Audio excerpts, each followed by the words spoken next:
welcome to our daily show where we discuss the fourth stimulus check update, what's going on in the United States, Washington, D.C., daily news, money, investing, and the next stimulus package, which has been announced at $3.5 trillion. But we literally have one Democratic senator, Senator Joe Manchin, threatening to upend the entire package, now saying he might vote no if the price tag is at $3.5 trillion, and saying he only wants to spend potentially $1.5 trillion, less than half the size of that package. In this video, we're going to go over the latest details of that and what Democratic senators are saying about him and what is going to happen next, as well as what is going on in our country today. If you're new to the channel, make sure to subscribe down below. I will keep you up to date with everything going on in our country. If you find these videos helpful, don't forget to hit the like button for us down below. And let's jump right in. Could more mandates be coming soon to airline travel in the United States? Senator Joe Manchin, we had him on the show yesterday doing an interview. Both Joe Manchin and then Bernie Sanders did an interview, and are the Democrats jumping on Senator Joe Manchin. He is just being completely lambasted by his own Democratic Party. Yeah. Senator Joe Manchin said in the interview that he would not vote for the Democrats' reconciliation bill at a $3.5 trillion price tag. He would vote for it at a $1.5 trillion price tag.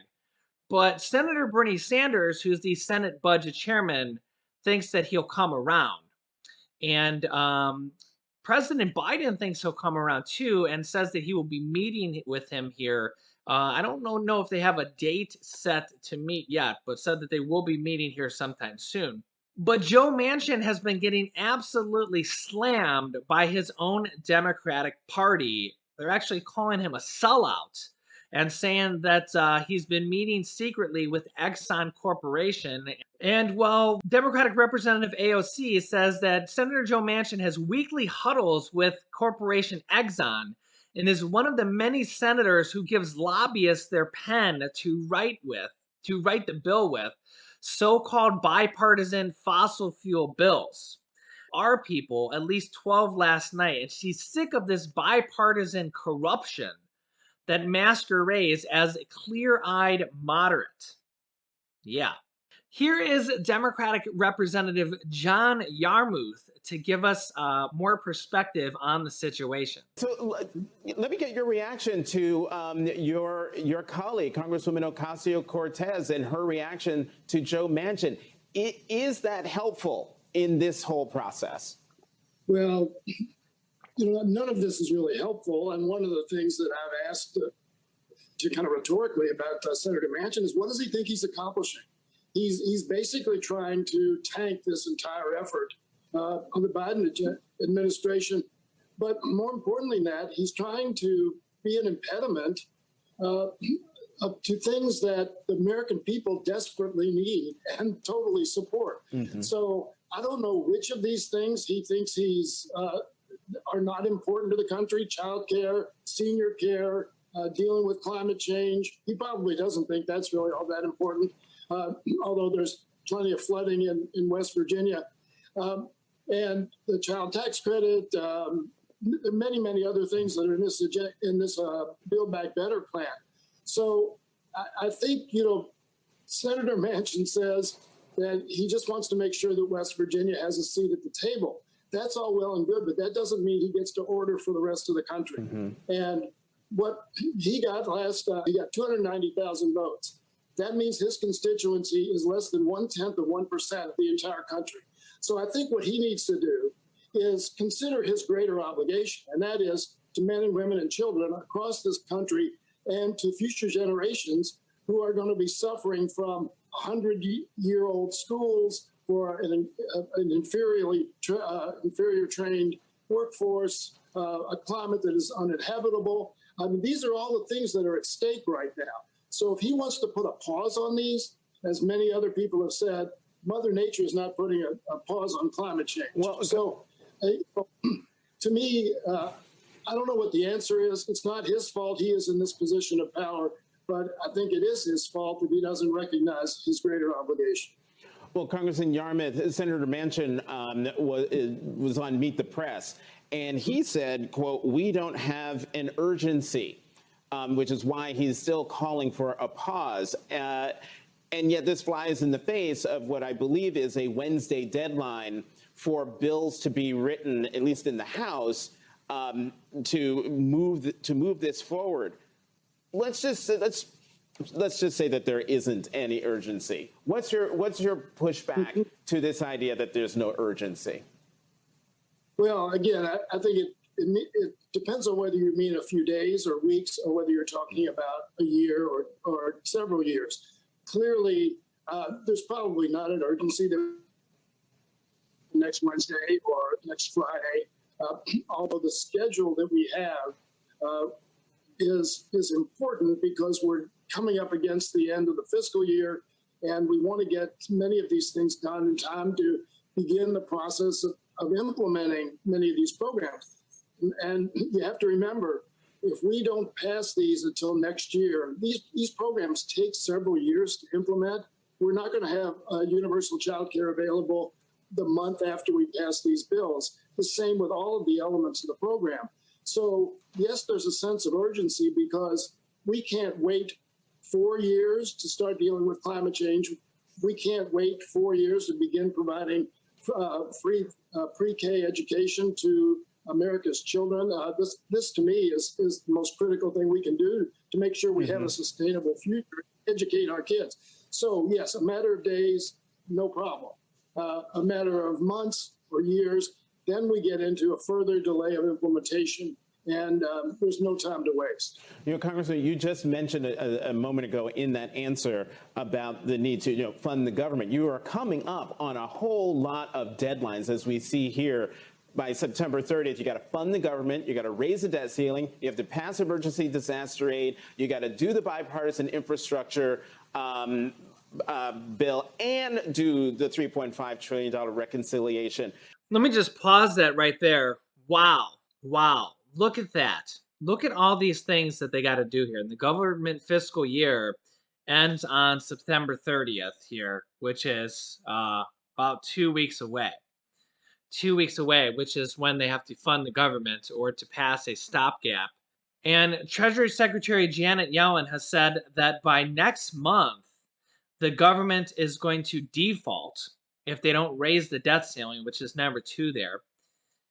They have to pass emergency disaster aid legislation for the hurricane that just came through. The bipartisan infrastructure bill and the $3.5 trillion stimulus package. Yeah, there's a lot on the plate here. And Joe Manchin seems to think that there's no urgency. There's no urgency. Man, this guy, can you believe this guy? No wonder his approval rating is plummeting fast. Joe Manchin, that is. Can't believe this guy. And he thinks there's no urgency. There's no urgency. Look at this to-do list. There's no urgency. It's crazy. Absolutely crazy. Are you going to be able to do all of these things by September 30th? Well, clearly we have to do something to fund the government. We're not going to allow a government shutdown. We've seen the disastrous effect that has on the economy just within the last 10 years on a couple of occasions. We cannot afford to let the debt ceiling be breached because we're not going to let the full faith and credit of the United States government be in question. This is something that is bizarre to me. My Senator Mitch McConnell is running around the state taking credit for money that's come back to Kentucky, and that he takes credit for passing the CARES Act a couple of years ago, and yet now he doesn't want to pay the bill. I mean, this is kind of the Trump school of business: incur debt and then don't pay for it. So I don't really understand what the issue is here. I've heard Mitch on many occasions say, we're not going to let the country default. And now he says, Democrats have to make sure it doesn't. Well, this is just the height of partisan irresponsibility. But to answer your question, real quickly, we'll get the government funded, we'll get the debt ceiling raised, and we're going to vote week after next on the bipartisan infrastructure bill. and presumably will vote on the Build Back Better Act as well, because we made an agreement that we would pass both of them.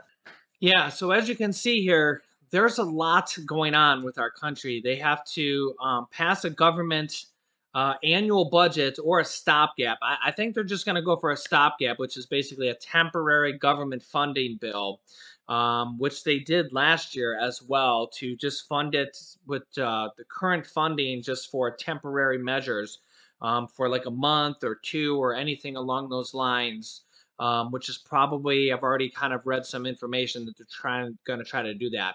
They're going to need a bipartisan agreement between the Republicans and the Democrats for that.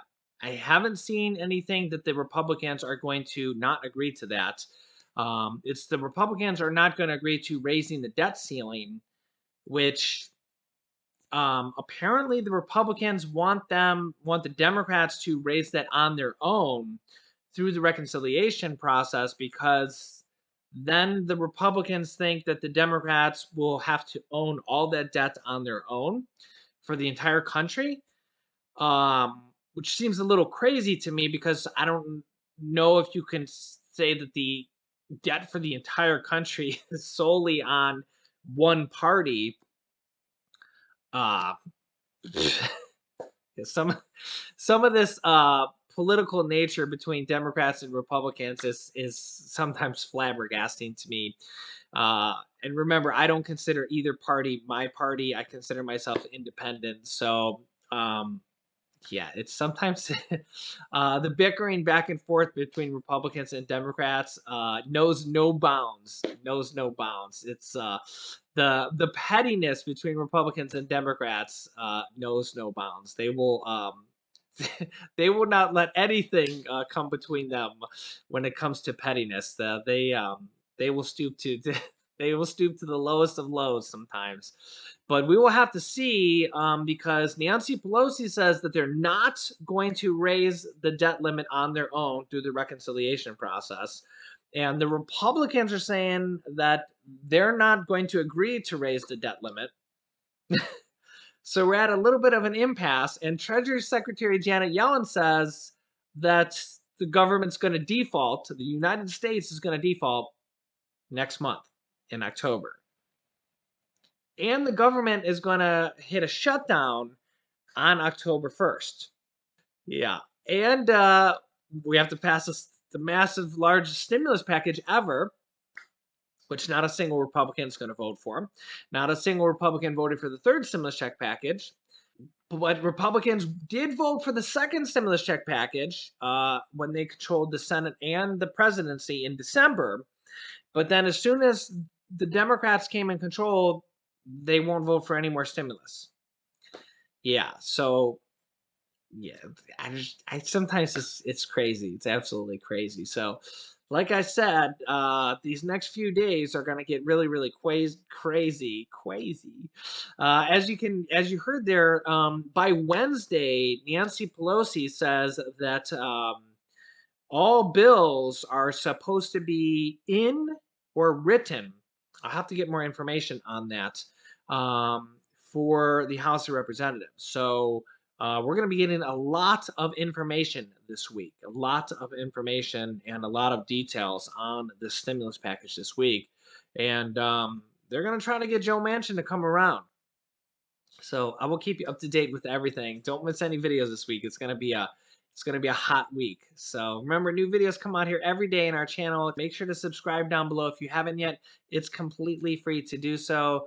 You can also, after subscribing, click the bell icon to all notifications to get reminder notifications when we go live with new videos. You can click this top video here to watch my newest stimulus check video next. This bottom video is about all the different potential stimulus checks and stimulus items that have been recently announced. Thanks, guys, and I will see you in the next video.